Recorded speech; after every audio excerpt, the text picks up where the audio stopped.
Alright everybody.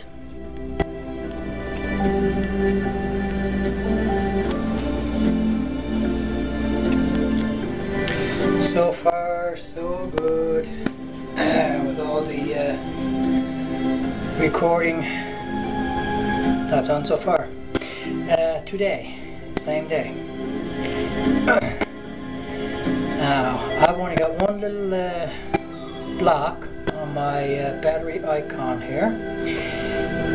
When I get that, I get a little bit concerned because I don't know how much longer the battery power is going to last. Now, I've had that before, and I've been able to get several videos in at one after the other, 20 odd minutes long,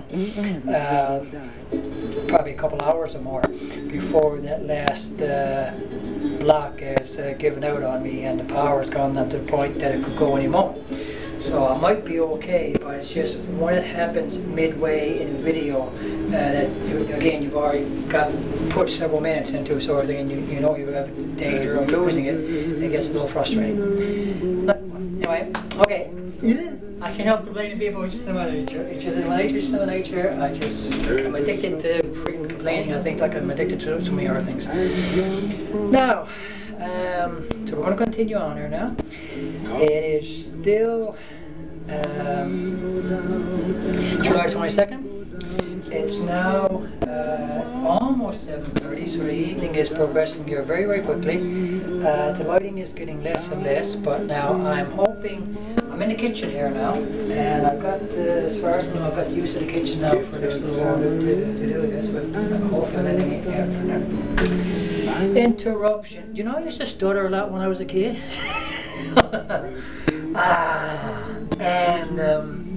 I don't think I've ever fully recovered from that. Struggled to get words out and so on that. I have the kitchen for the next little while, hopefully to get a few of these out without any interruptions. And there's nobody else in the house, nobody in downstairs as far as I know, as far as I can tell.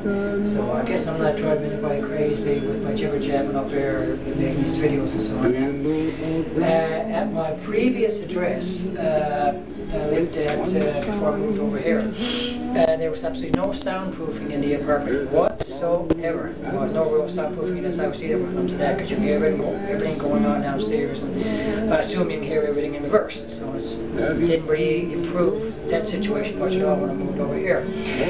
But I couldn't get sensible people to move in around me at all. It seemed like, especially the last year or so that I was there, and every solitary little thing I did in my place, even though I had been at the address for like over 12 years, and I was the oldest individual living in the house there at that particular point, with all the young people around me, none of that made an ounce of difference in regards of the kids mouthing off at me all the time to quit this and quit that and quit something else. And basically, if I'm going to be bluntly honest with you, just to quit living.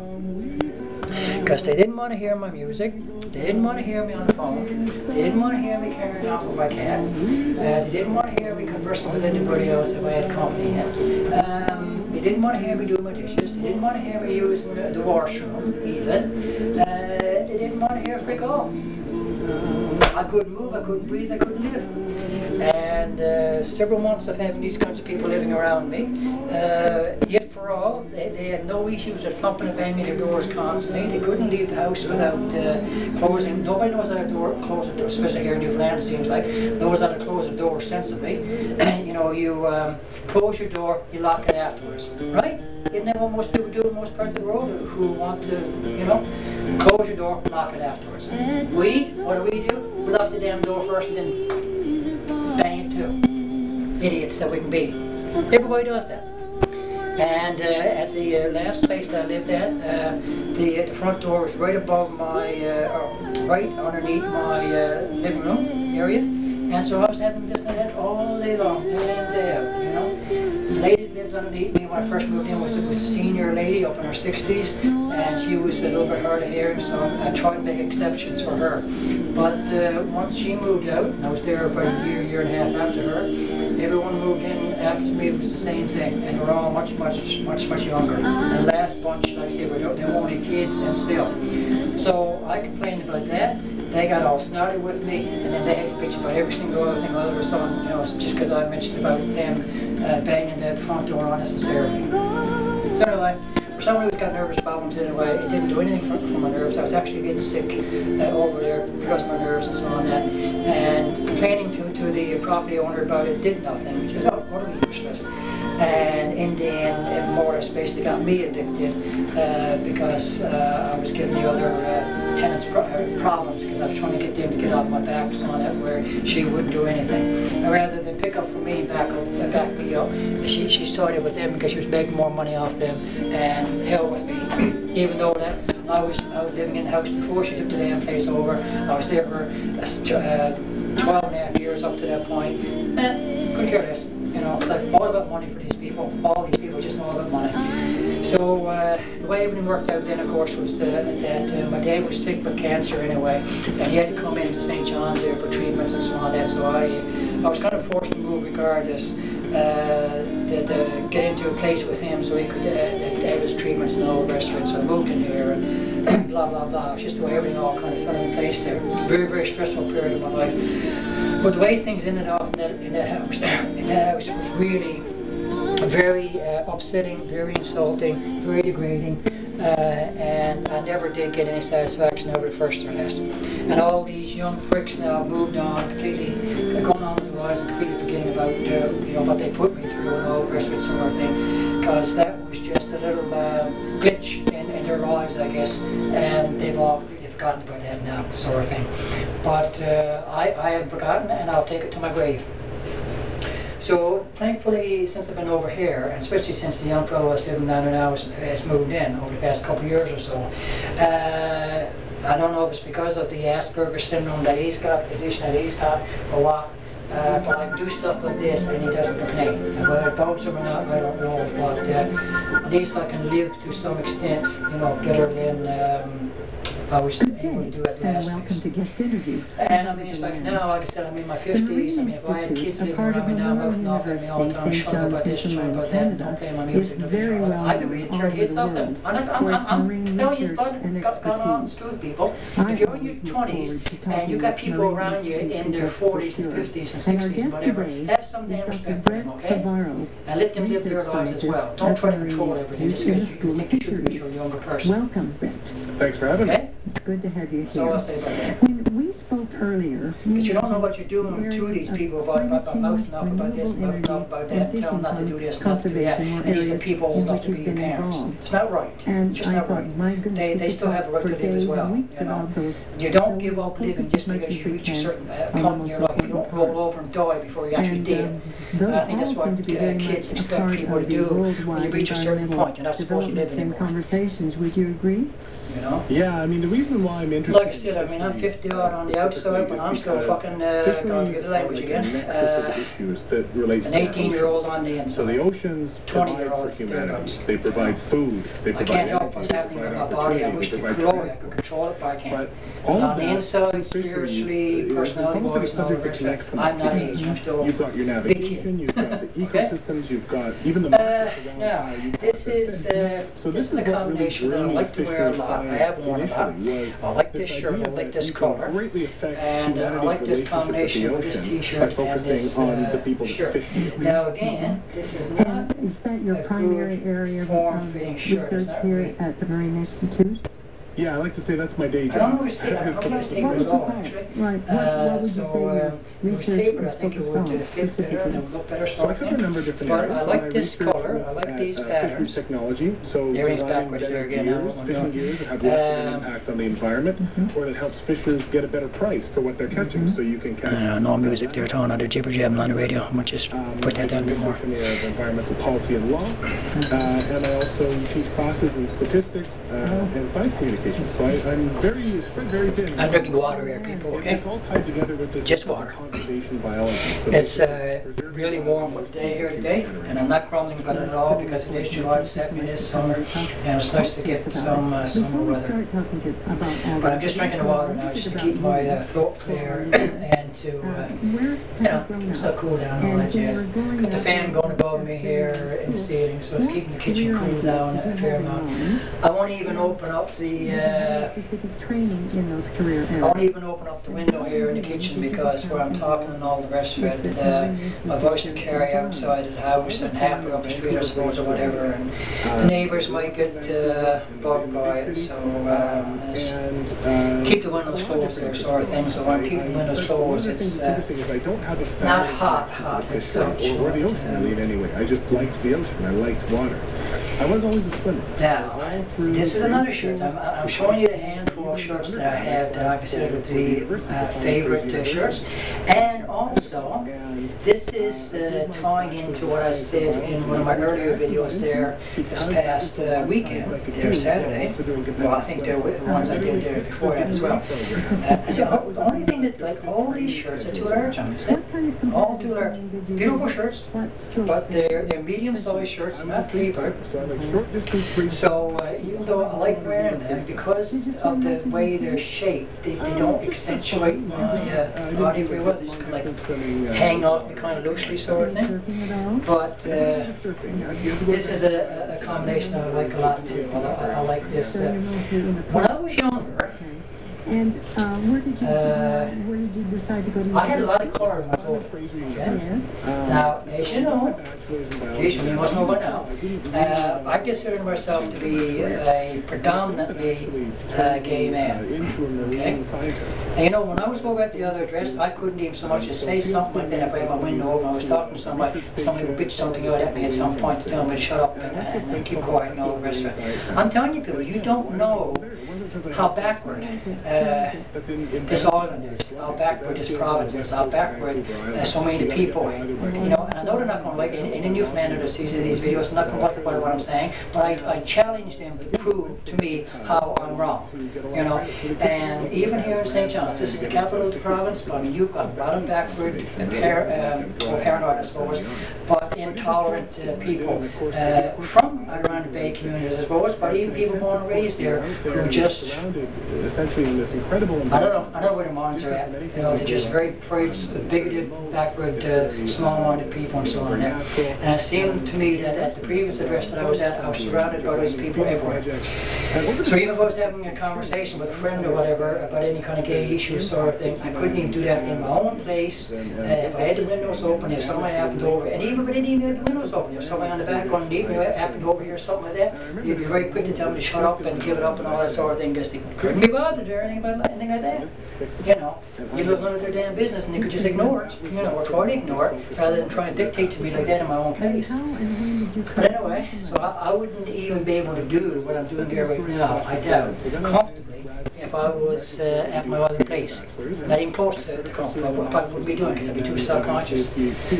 A lot of the dialogue in the videos when I'm making them, especially when I'm making from the inside, if it seems like I'm laboured sometimes or whatever, I guess that's almost all the time I suppose. A lot of it is because I'm being really self-conscious about people around me, overhearing stuff I'm saying and so on that, and wondering from one moment to the next if I'm going to get a bang or somebody let something out to me or whatever. And like I said, but that part of that comes from all the years I was over at the other place and other places I've lived in as well, where people have carried on like that, and that made me like, extremely paranoid about that, and I can't really get that out of my system now. So, and when I first moved over here, the young couple that lived underneath me when I first moved over here for the first year and a half or so, they were like that, or certainly seemed like they were like that anyway. And I thought I just moved from one situation like that to another with the same kind of people around me. And I'm not going to lie to you, when I got young people like that around me, I want to strangle them. I really, really want to strangle them. You know, because they don't have the right to dictate to other people that way, to that extent, you know, to not live you know, they have to ignore things just like they want people around them to ignore things when they're doing their stuff. You know, and that's why I prefer not to have young people living around me. To be bluntly honest with you, I prefer people closer to my own age living around me. You know, whenever I can have that situation. So you know, that's this outfit. And nice shirt. And again, like I say, all kind of like old school style things. I mean, this is a shirt that was made, you see the collar there, made in the, geez, probably made in the 70s, I guess, or early 90s maybe, you know, but definitely not a current shirt. But I like it anyway. I like the style of it. I mean, it's like that. This is long hair, still have a lot of room to move, not least bit tight at all. So if it was tapered, the long hair, I suspect I probably wouldn't be able to do that same, you know. So that's the tapering looks good, but for functionality, it's not always the best, you know. But so yes, I don't know. Like, I guess this is a halfway decent summer's outfit as well, you know. Going out around and you know, colorful and all the rest of it. Ah, yes, now that's what I was going to get at there earlier.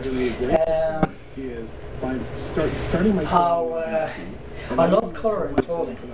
When I was younger, I had like oranges and yellows and bright greens and just like a nice combination of colours and all the rest of it.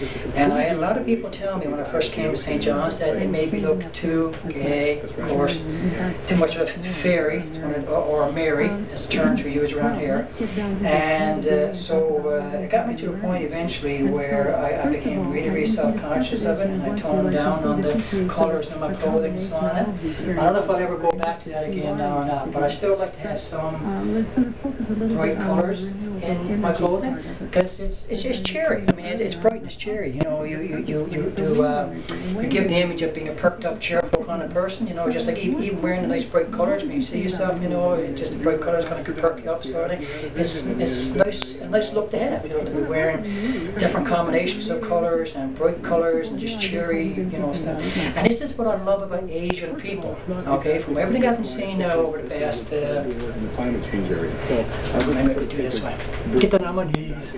This is what I like about Asian people. Okay, that they get away with that. The videos I've been watching over the past, well, over the past month in particular, but I mean even in the past 2 years with the all the Asian pop stuff and so on, their clothing styles. My God, I mean, and wearing the makeup and everything, and they get away with it. It looks good on them. I love that. I mean, I love that. You know, I love a cute-looking guy that's, you know, wears makeup and can wear it well, enhance his features even more, and got this sort of like cute, sexy, androgynous look, sort of thing. And I don't know if I'm too far gone now to try to create that myself. But get on my knees and I'll talk to you because I'm up on the screen together. But you know, but I like that, and it's nice that they seem to be able to get away with it and nobody criticizes them. Sort of. I mean, here you get criticised for that, see? Maybe not so much now, but you certainly would have at one point. I'm gonna wash it up again, 70 minutes. Water temperature. They're going to move north if they're in the northern hemisphere to try and find. Oh, this is my third one now. As the oceans warm. And so I came to grow concern. We do a lot of really good industry-relevant research at the Marine Institute. And I've this one on again now. I don't know how well this would go with this top. I don't know. I think I've worn this combination again. Now, like I said, this is my favorite top. Yeah, okay, it's not bad. I find like a lot of things goes with this shirt fairly well, sort of thing. You know, so it's now I got to get more shirts like this. I got to start buying more shirts there. Kind of like this is the one. Still can't do something, but where it's tapering, this is what got me into climate change. At first, just from a perspective of how can we do science in a way that produces less greenhouse gas emissions? How can we sort of get our own house in order? What have you discovered yourself? Yeah, so one of my first forays into this. Every time I see this cap on the back, I don't like the way it kind of sticks down over my neck, sort of thing. One of them is in the issue of. And I can't do anything about that shape of my head and everything. I can't do anything about it. I don't know if anybody else even notices that, but I notice it when I'm turning around. Like I said, people, please believe me when I say to you that every single solitary thing that you guys may notice in these videos that I'm putting together, whoever watches them, I'm noticing every single solitary thing myself. Don't worry, I mean, it's like I'm trying to correct whatever I can in them. Even to the point, at some point, I don't know how I'm going to do it. I'm going to cut back on all the jibber jabbing as well, eventually, I guess. Once I try to get a bit more professional with these videos and so on. Now, let me see. But I think we can ask scientists, and really everybody in society, but scientists specifically, to look at if they're going to do a study that's going to... And then I got this green one that I was wearing there earlier. To make sure you're maximizing the best bang for your buck out of that. And so I really approach it... I like this shade of green. This is really a vintage shirt, I gotta tell you. This shirt belonged to my father, actually. Sort of applied research in that. And I took the collar of it. Because, I mean, if you were to see the collar, you would definitely know it's a vintage shirt because the collar went right down like a pure 70s. So the collar was getting all frayed and all the rest of it, so I took the collar off. But, well, because I like the shirt. I really, really like this shade of green. You know, and I still wear it off. Now, this is tapered. This is a tapered shirt. But where I got so little upper body to me, I can't really fill it out sensibly. So there's me 20 minutes again on that one now. Yeah, okay then. So now next couple I'll do right now, I got a pair of pants I'm going to wear. I'm going to try, see, you know, even though I'm not panning down well enough on it. But okay everybody, that's it for that one. Take care. Out for now.